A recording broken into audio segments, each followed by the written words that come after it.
Jesse Davis, and we are here today with our AtomicErgo podcast. And I've asked Kevin Lawton, who has graced us with his privilege to be part of the show today. And Kevin, welcome. We're glad to have you. Definitely happy to be here, and thanks for having me on today, Steve. I'm excited for this conversation.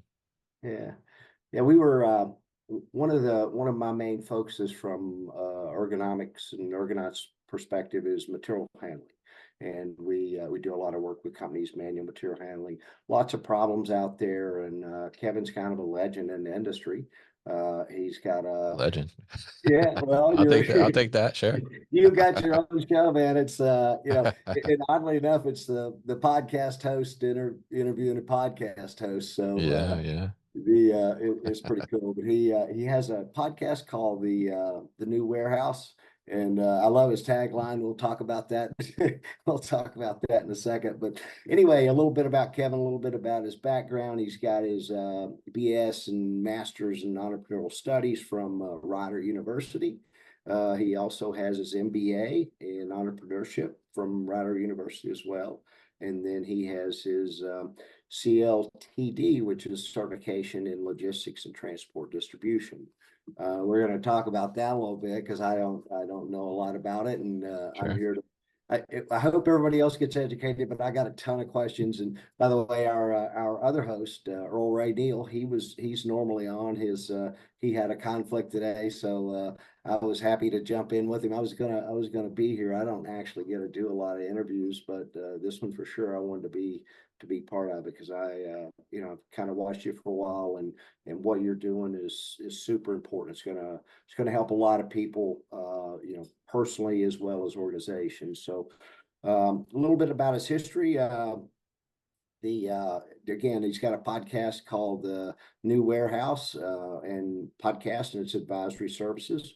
And his tagline is "Warehouses are sexy." And so I love that when I saw that. That's pretty cool. I He got also the shirt here right behind me. I got oh, the shirt okay. right here behind me. I think what Yeah. I'll do, I'll trade you an Ergonauts cap for a warehouse or We could do sex. that. We could do that. Definitely. Yeah. All right. Anyway, the other thing he has it's a list of backgrounds. We don't have enough time, but he served as everything from assistant plant manager, and he's been in the inventory logistics control business most of his life. So he's got a good solid base, and he knows what he's talking about. So anyway, we'll get down to business here. Just some basic questions, but what I really want to do is just kind of let you have the mic and talk about the things that we're looking at from that warehousing perspective because that's changing so much. There's a lot of variables, but if you look at your background and your professional certifications, you've been kind of aimed at entrepreneurship and logistics and inventory. So I'm just curious, anything that or anybody that in your life that kind of rooted you in that? Do you have a mentor or something? What put you off on this journey? Sure. Well, actually, I didn't have any plans to get into logistics or warehousing.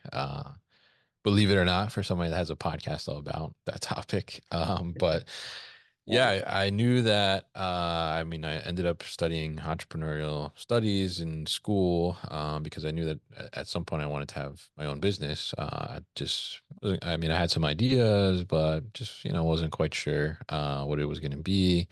And I will say probably the influence on that side is partly, I think. Uh, well, I don't know if I want to admit this because this will give her some credit, but my mother a little bit, and she has her own business. She's had her own business for like 33 years doing consulting, and I guess maybe growing up seeing that, and maybe that kind of like gave me a little bit of that itch. But I think too that my mind was always kind of just uh, looking to do several different projects and explore different things and doing the regular 9 to 5 doesn't always necessarily allow you to do that as much as you maybe would want to. But I think when I ended up getting into logistics and warehousing, it was really I needed a job. Honestly, I started as a temp actually in my career in inventory control, and yeah, at some point I just kind of started to embrace it a little more, and looked at it as could be like a good potential career. Yeah. And then I had a boss at one point where it was kind of like I guess like an inflection point almost where I had two job offers, and one was to go more down a transportation avenue, and one was to go with my existing boss to be a manager of a brand new warehousing facility. And I kind of followed him a little bit, and he was a little bit of a mentor there on the warehousing side, and he taught me a lot of the business, and I'll say he's the one that kind of really pulled me into the warehouse in that sense as well, and kind of solidified my position in there and in my mind a little bit and my interest and at the end of the day, actually, he's the one that suggested I do a podcast too, as well. So I guess I have to give him a lot of credit in that sense. And yeah, I would say from like that perspective, that is definitely kind of like where some of those influences came into play. And then just as I started doing the podcast and learning more from other people and things like that, I mean, there's certainly been some people along the way too that have kind of pointed me in different directions and exposed me to things that otherwise like maybe I would have not been exposed to. That's really helped me to learn and develop some more. Mhm. Yeah. Yeah, that's cool. And we've interviewed several people, and a lot of the people that end up being at the pinnacle career are like, yeah, I needed a job, and I just happened to find one that, floated my boat. And so you're lucky. And I'm glad to hear you giving your mom credit too. That's a cool thing.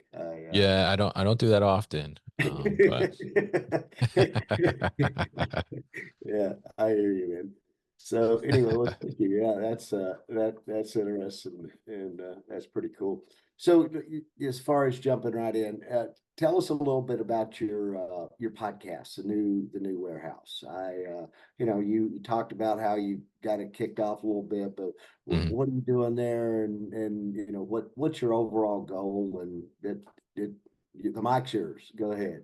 Sure. Yeah. So first episode came out about 5.5 years ago, 2019. So I've been podcasting for about 5.5 years. And the idea behind it was honestly, there was not much idea behind it. When I got started, as I mentioned, I was, starting to get more interested in the industry, decided to start to embrace it a little more and wanted to just learn more about the industry, like what was going on in the industry, what types of technologies are out there, what are some other best practices and things of that nature.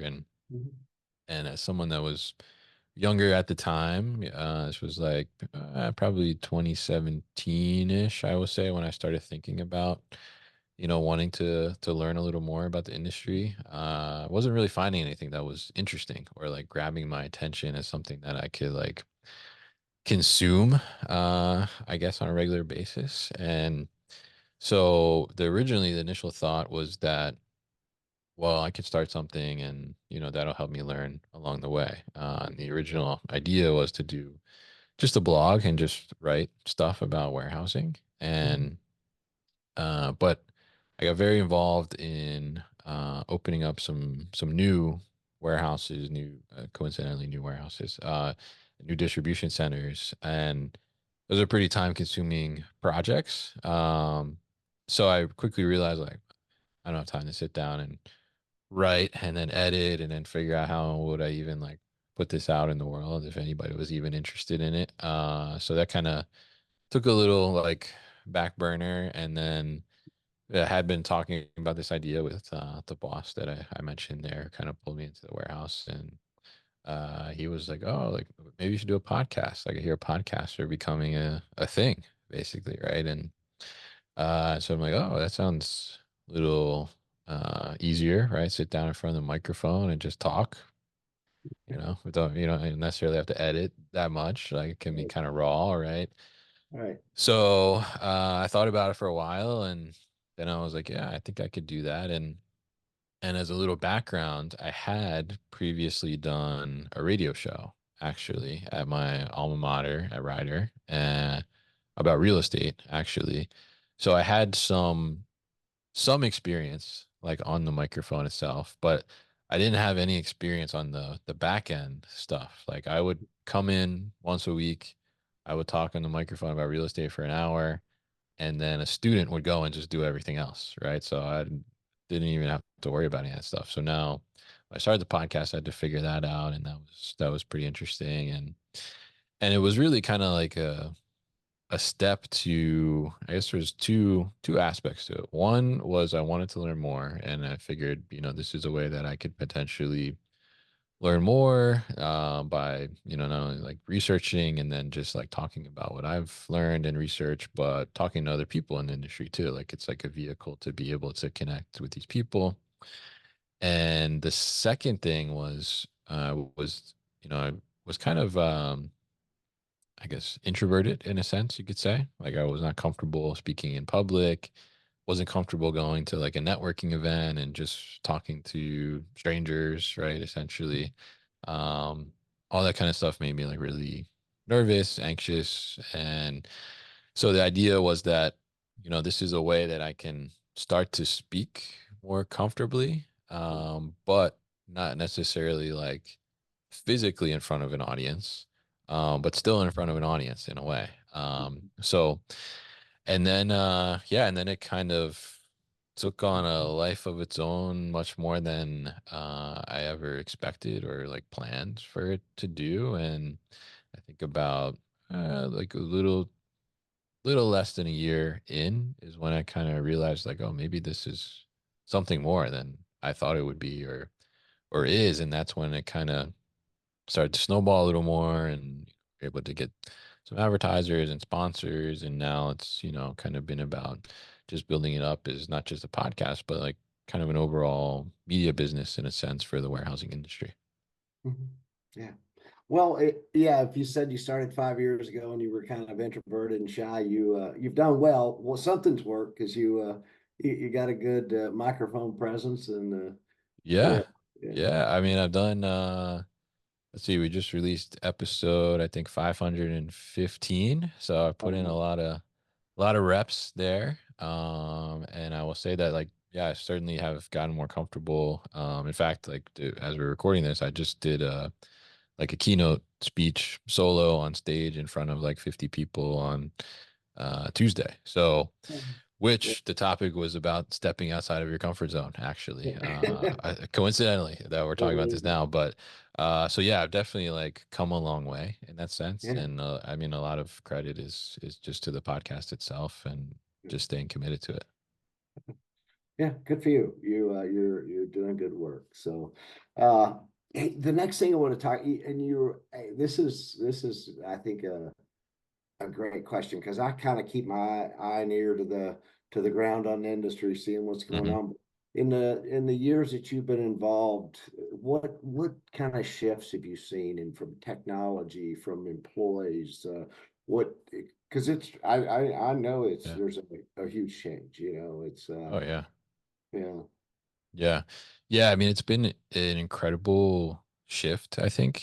I think I say one of the things that, I say like warehouses are sexy, right? And people that are not in the industry are like, or people that are even in the industry are like, what the hell are you talking about? Like, there's no way, right? Right, right. But, one of the most exciting things I think about the industry is that we're seeing a ton of technology come into play. And a lot of it is like very cutting edge technology, not just for the industry, but like for just like business or, civilization as a whole, in a sense.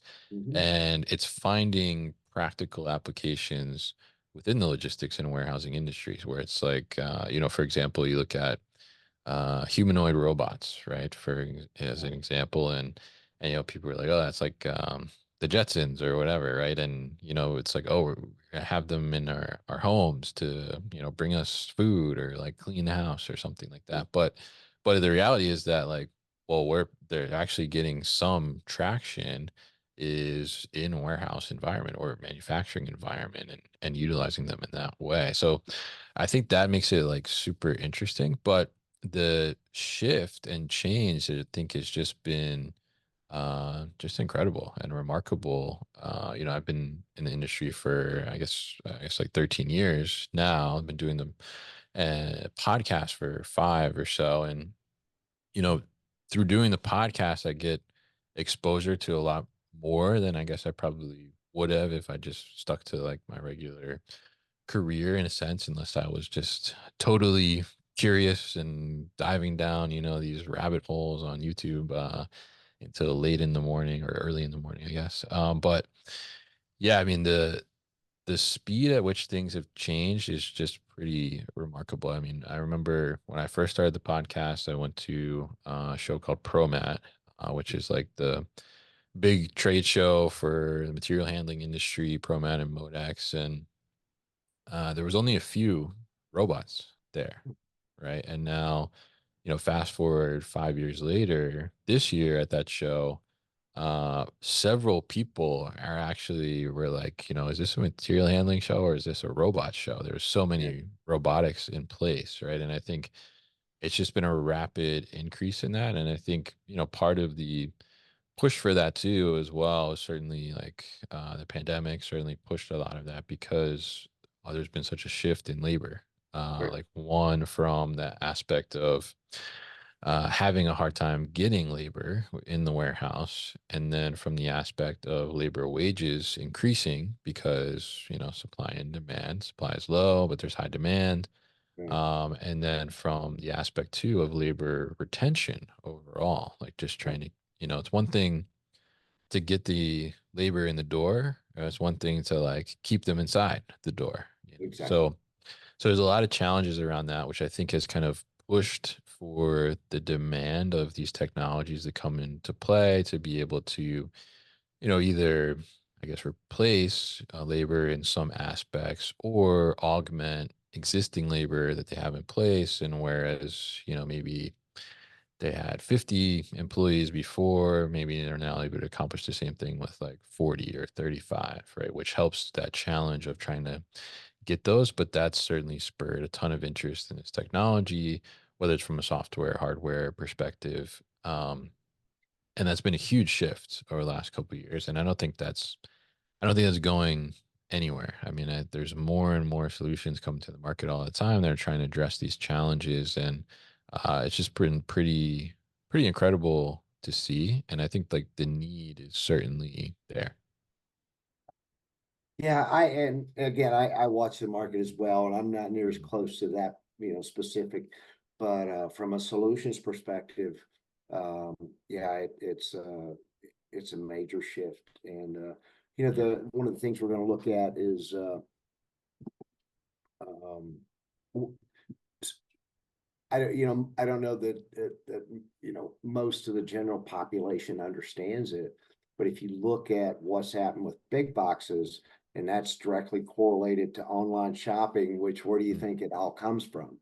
It's got to be stored in a warehouse, and from a logistics perspective, these things are running at warp speed. So, what do you if you're making predictions and you see what's happened to the industry so far, what do you think it's going to look like in the near future? And it again, I see the same thing you do. You're Mm. there, and it's moving so fast from a technological perspective, and less warehouse space, more turnover. But what do you if you were making a guess right now, what do you think that looks like in the next 10 years? What's on the drawing board? Yeah, I mean, I think that there's going to be a lot of change. I think that even though there's a ton of these high tech solutions out there, robotics, AI, all the buzzwords, right? Everything that's out there, but there's still like very low penetration in the grand scheme of warehousing of those solutions. And I Mhm. think we're starting to turn a corner, and part of that was because um there just wasn't enough production of these solutions, especially like from the hardware robotic side, that the costs were achievable by these small to mid market warehousing companies. And there's still a ton of small mid market, or they're like mom and pop family owned businesses out there in the warehousing industry, that, you know, have done things a certain way for so long, right? And I think we're, in the warehousing industry, we're a little scared of change, a little scared of disruption, right? So we're slower to adopt technologies in most cases. I mean, some companies are really embracing it, and I think they're seeing dividends from that. But these robotics companies, the technology companies, they're starting to either get those costs down or come out with certain models that are targeted at these small to mid-market businesses. I think Mhm. that's going to greatly increase the penetration there. So I Mhm. think what we're going to see is that, well, I think one, from an overall perspective, we're going to see some potential consolidation in the warehousing industry, especially if we look at like 3PLs, third-party logistics companies. We're already starting to see some of that, where, one larger company is maybe buying up the smaller 3PL companies that maybe has one building or two buildings, and starting to consolidate there. And I think we're seeing that with a lot of business, especially as they're either family owned or privately owned, and we're seeing older population wants to retire and they're gonna sell off their business. So seeing consolidation certainly, and then as we do that, looking to streamline and become more efficient, I think you're going to be seeing companies invest more in figuring out how can they automate more, not only from like a physical perspective, but from a systemic perspective as well, because those labor challenges I think are going to continue to prevail. Mhm. I mean, I teach, right? So I'm teaching, I guess, what you would consider Gen Z college students, and they're supply chain majors, but I've been teaching for I'm going in my seventh semester now, so I've taught probably close to maybe 200 students at this point, and uh, it, maybe a handful of them have told me like that they're interested in warehousing, like potentially as part of the supply chain. Like most are interested in, planning, procurement, those types of activities. But when you think about the warehouse, generally, it's like I don't want to go, lift boxes and get dusty, right? Or something like that, right? So so I think, that labor challenge is not going to go anywhere. Mhm. Like I don't think it's going to, become easier in a sense, because it's either that there's no interest, or, wages for warehouse labor are just getting so high that, like, from a cost perspective, like you can't even make it work in some scenarios in some businesses. Mhm. So I think that's probably what we'll see. But I think on the flip side, the more technology that comes into the warehouse, like that, I think at some point will start to renew and regenerate interest in a younger generation in the warehousing side, because they want to work with technology. They want to, be around technology. I mean, they're growing up in a fully digital life, right? I mean, when I was a kid, there was no smartphones yet. But I think, at this point, if they've been born in the last, I guess, 15 years or so, like, I mean, there's always smartphones around. So they're like used to this, right? So, Mhm. I think that that'll kind of be what we see. And, there's a talk a lot about lights out warehouses or fully automated warehouses. But I think that I don't quite see that being something that will be prevalent. I think that's very challenging because there's so much variability within warehousing, and there's still like a human element that needs to be there. But I think the amount of the human element will probably be drastically reduced just because of all the technology that will come into play. Um, so that's what I think kind of like warehouse of the future would be: very high tech, and consolidated. And I think location wise too, we're probably going to see some variations on what the size of these warehouses start to look like in the future. I think you're going to see like smaller warehouses closer to high populations, which we're already seeing now. But I think even more so as these things start to get figured out, and we start to get more efficient in having closer delivery times to the customers themselves, which I think is an interesting contrast, because where I live in New Jersey, I'm in like just kind of start of South Jersey, and it's Burlington County area. There's a lot of farmland, but a lot of farmland is being turned into warehouses, and a lot of locals. I grew up here, so I'm seeing kind of the landscape change a little bit, but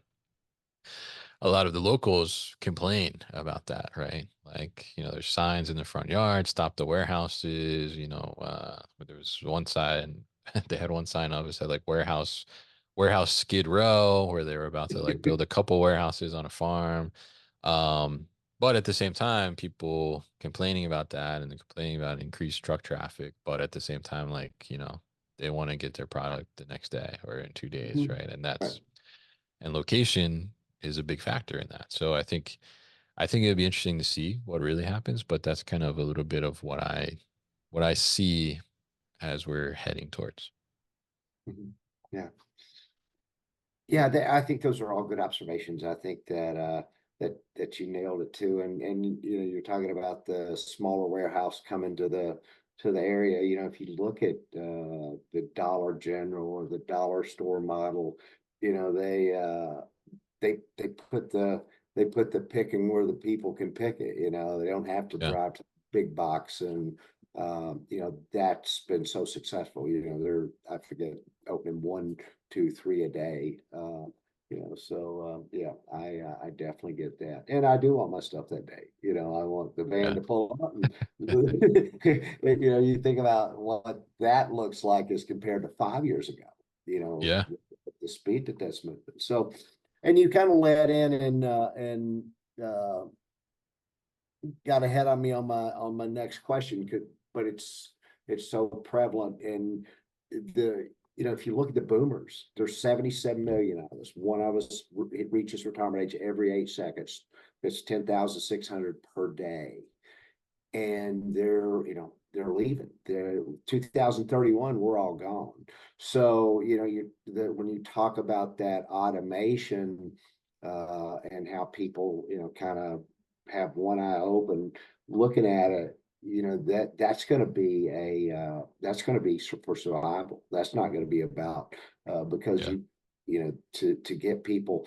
So what do you, from these companies that are conducting the research and building automation, are you seeing good training come out? Because if I'm a warehouser and I think, okay, I've got 10 more years, I like the company, they got good culture, the things I want. What are you seeing as far as say autonomous vehicle manufacturer? Are they doing training for the maintenance? You see where I'm going? Is there a skill Yeah. beyond picking an order that you're seeing that's popping up? Yeah. So I think that, very much so, the idea behind a lot of this automation and robotics is more of a collaborative approach, collaborating with the humans themselves. So if you look at um, some of these robots, like for example, like right over my shoulders, Locus Robotics, right? And the idea there is that the robot is not taking over all the work. What Right. it's doing essentially is taking away the travel time, right, that an employee would normally have walking in between picking these orders, right? And essentially, in their model, like this person is going to be in this zone area, and they're going to pick only from the locations in their zone. Robot's going to come to them when they need something from their zone. The robot's going to tell them what they need, and they're going to put it in whatever bin on the robot that the robot tells them to put it in, right? So there's still the need for the human in that scenario, Right. but the human is able to do much more than they were before, because they're not spending so much of their day walking around, or even walking around, and we talk about ergonomics, pushing like a heavy pick cart, right? So it takes that away, so you have increase productivity from one individual. I think on those types of robots, they say it's typically about like 3 to 1, right? So usually, with one picker, you could get probably 3 times the amount of work done in a shift. So that's kind of the approach, I think, from a collaborative perspective. But you're also seeing where some of these robotics are coming into play, and then they're able to essentially kind of elevate the worker in a sense to a more upskilled job, right? So one would be, for example, like palletizing boxes that are coming off of a trailer or coming off of a conveyor in manufacturing or something like that, where typically you have somebody, they would just have to stand there and just take a box, put it on the pallet, take a box, put it on the pallet, right?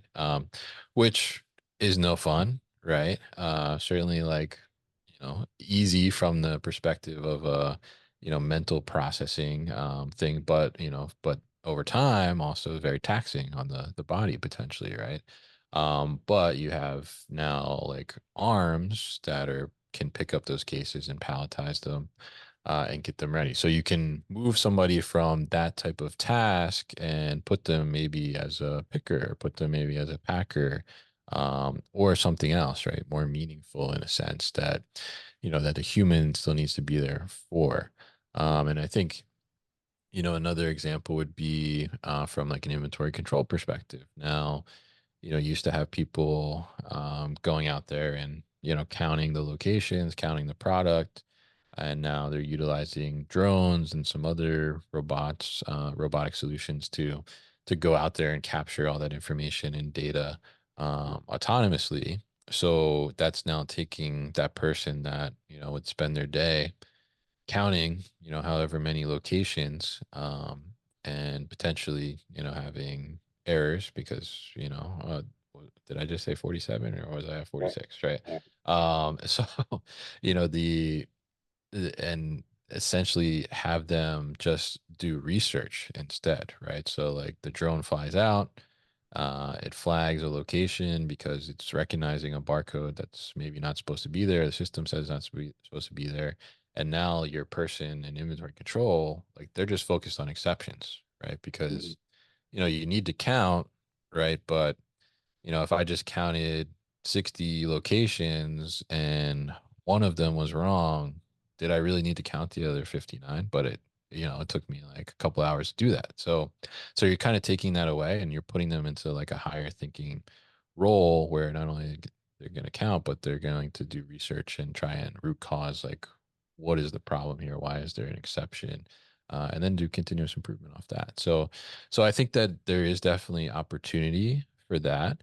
Um, I would say from the scenario that you gave, somebody that's working in a warehouse and maybe they have, 10 years left or less of like their career. I mean, I think where the could say maybe like the safe place to be in a sense, like if, they're concerned about their job getting augmented in some way, like a safe place to be. I mean, I think still like a very highly valued role in a material handling situation is like a reach truck driver. I think that they're probably commanding the highest hourly wages, I would say, like in a warehouse environment. And the automation of reach trucks is happening. But I think it's still a little far off. I mean, there's a couple companies that are working on it, have some interesting solutions, but aren't like fully there in a sense. And you have shuttle systems that can store pallets in racking, but those are super expensive for companies to invest in as well. So I think, still looking at like a forklift operator position is still something that's pretty safe for quite a while, I think, until like that really gets perfected. Because there's some nuances there where, if the pallet is off center or something, or if there's a chunk of pallet wood on the floor, like, the operator knows to kind of like maneuver around that or what to do, but the robot will kind of just stop in some scenarios and like call out an exception and somebody needs to come over and figure out what's going on. So that would be kind of like my thoughts on that, I guess, where, where we are right now and where we're heading over the next couple of years. And I think how people can kind of view their positions. But I would say in a lot of scenarios, when some of these robotics and automation come in, I know that there's a tendency maybe for some resistance. Like people may say like, oh, like, the boss is bringing those in because they want to get rid of us, right? Or something like that. Like I would, go about kind of maybe embracing that a little bit, because I think in most scenarios, like it's going to make your day to day life a lot easier. Like you're going to go home less sore. You're going to feel like you have more energy at the end of the day because you're not going to be doing like these repetitive tasks that, require some heavy lifting from time to time, or pushing or pulling, whatever the case may be. Yeah, well, and I'm glad to hear you say that because the way we work, our industry, ergonomics, and I work in the Toyota Lean system, or Right.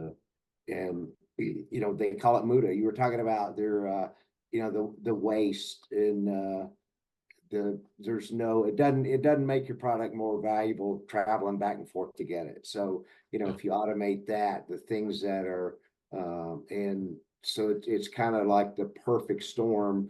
The number of folks that are retiring or rate to retiring, I don't think anybody's going to lose their job. I think that it's like you said, that upskilling and the fear on that part is just it's about doing something different that I'm not used to. But Yeah. most people can be trained. So yeah, I that's pretty exciting.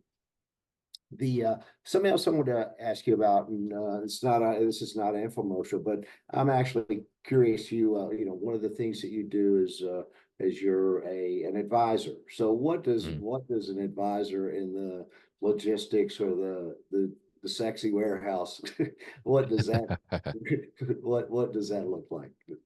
Well, we make warehouses sexier is what we do. No.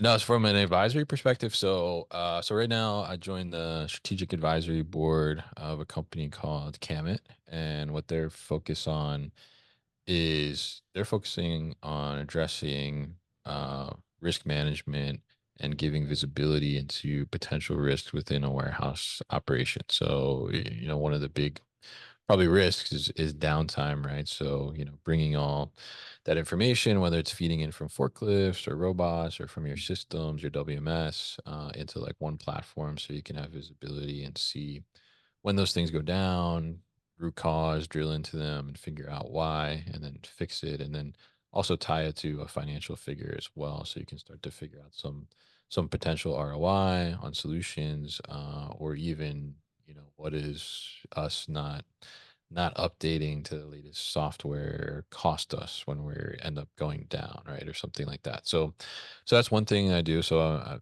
from an advisory perspective, I kind of helping them navigate the market a little bit, connect with people that could potentially be interested in their solution, and helping them like with their messaging as well from like a content perspective. And then in general, as an advisor, it varies, I would say, what I do. So I get a lot of inquiries from startups, especially that have some type of technology, not necessarily are coming from the logistics industry, but they see that there could be a potential fit in the logistics industry for their technology. So they want feedback from me, or they want, introductions to certain people.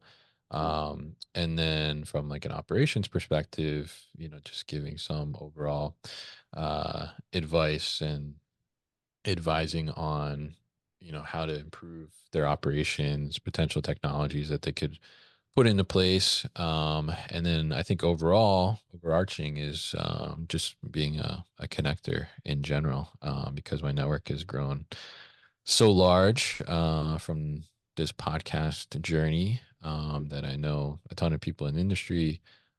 So a lot of what I do at the time is like, advocate for people and, create the right introductions and connect the right people together. All right, well, it sounds good. Um, if you're going to leave a legacy, and this is one of our signature questions. Mm. What would a legacy for Kevin Lawton look like? Legacy for Kevin Lawton. That's an interesting question. I would say that I I think at the end of the day, of all the things that I do, like my underlying mission is to be able to educate others. So I think from a legacy perspective, I guess, I would love to be able to have educated, maybe a handful of people at least that, will say that they've gone on in their careers and from, my, whether it's the podcast or teaching them in university, or other means, I mean, that I've been able to give them knowledge and help them, I guess, professionally or personally develop and grow, as well. And I think, that would be a great legacy to have. Yeah. Oh yeah, um, that's the one thing people can't take away from you is the education, and Yeah. so yeah, if you're creating change, that's a good deal. Anything else you want to share with us? No, I don't think so. We want to talk about ergonomics. Yeah, that was my next question. I was gonna give you a chance, and then yeah, tell me what you're seeing and what you're doing with ergonomics, and Sure. yeah. Yeah, I mean, I think that that's such an interesting space for the warehousing industry because there's so many things that are not ergonomic, I will say, in a warehouse potentially, and there's a lot of opportunities there to, I mean, get injured in a big way for sure. But there's a lot of opportunities to get kind of those slow creep up on you injuries as well, especially from like a lifting perspective and getting down to those lower back strains and things of those nature, which I think is a part of why I would say like am a proponent for some automation and robotics because it starts to take away some of those things for employees to do. I mean, I think I talked to a company and they do vacuum lifting. So it's like this, super high powered vacuum. And I think it can lift up to like 600 or 800 pounds or something like that. Right. So, and they had a company they were working with, and this guy, I said it was like this big, strong guy. And every day his job, because he was the only one that could really do it, these big heavy bags of, I forget what it was, some kind of ingredient or something was coming down the line and he would have to palletize it. And he was doing that every day. And he said, at the end of the day, even though he was this big, strong guy, like he was just done at the end of the day. He would get home, wouldn't Mhm. have energy to really like play around with his kids or anything like that. He would just be so sore. And then they put this vacuum lift and it kind of like changed his life. He's Yeah. like, I get home, I have energy, I can play with my kids, I can go do something else. Like I don't get home and just want to like crash on the couch and be sore and have all these aches. So I think there's a lot of good things happening to address that. But I think there's still a lot of challenges with that because I think it's one thing to, over and over keep telling people like the proper way to lift and, do those types of things, but they have to like take the action to do it. And a lot of people don't know that or companies don't invest the time to talk about that or create that awareness. Mhm. And then, at the end of the day, like I think sometimes it ends up being like, well, did that injury really come from the job or, maybe something else happened? It's like kind of hard to figure that out, but the injury shouldn't, happen in the first place anyway. Right. So I think it's something that should be just a continuous conversation in the warehouse and something that should be highlighted, all the time by the leaders of the building and even, creating that culture where they're they're helping each other, the workers. And I want to say, like, I went to a company, Nucor Warehouse Systems, and they manufacture steel and create steel racking for warehousing, as amongst other things as well. And I think that I visited their factory in Houston, and I want to say that they probably had the best safety culture of any operation I've ever been in. Um, their employees, I was a visitor, and I was about to walk through the wrong door, and they they didn't care. I was a visitor or customer or whoever I was. Like, they had no problem like stopping me immediately, calling me out and correcting me, telling me to do the right thing. Yeah. And I talked to them kind of in depth about that, and it's pretty interesting. Like, where a lot of times I feel like if you're working with somebody and you were to say like, oh, like, you're supposed to be wearing gloves when you're using the box cutter, right? Or, oh, don't lift like that. Like, you should lift like this. Mhm. Most times, like, the employee is probably going to turn around and give you like a dirty look or something, right? Or like, don't tell me what to do. Like, you're not my supervisor or my boss or whatever. And but in their culture, like, they've fostered this culture where, the response to feedback like that is like, thank you for making me safe, right? Mhm. And it's like well accepted throughout. I talked to several people, and it's pretty incredible to see. And I think, the more you see of that, like, the better there is of that. But there's so many opportunities to make things more ergonomic and just reduce a lot of those strains that happen over time. And I think, you need to be as flexible as possible as you can for employees to do that. I mean, one thing is certainly like, you look at pack stations or manufacturing work cells, and how do you make the height easily adjustable on that? Because you have, I mean, I've had people on my teams before where, it's a lady and she's like 4'10", and then I got a guy that's like 6'1", right? And Yeah. it's like, they're not gonna work the same table height comfortably, right? But one maybe on one shift, one maybe on the other. Like, how do you, adjust those things easily between shifts so everybody's comfortable, and get things like within arm's reach so you're not stretching or anything like that. So a lot of opportunities there, and I think there's some technologies that are addressing that are pretty exciting. But I think at its core, like, it's something that just needs to be a message throughout the culture of the building. Yeah, that's odd that you mentioned that.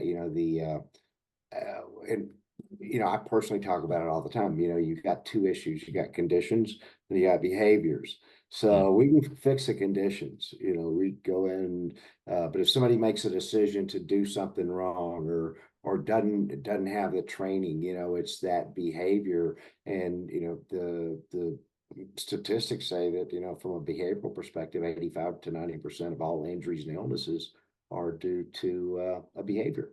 Uh, yeah, so yeah, that's interesting. And oddly enough, the culture you're talking about, that new core culture, um, there's going to be companies that can't get people. I mean, they just mm, can't find employees, and it's a lot of that's going to be based on the culture.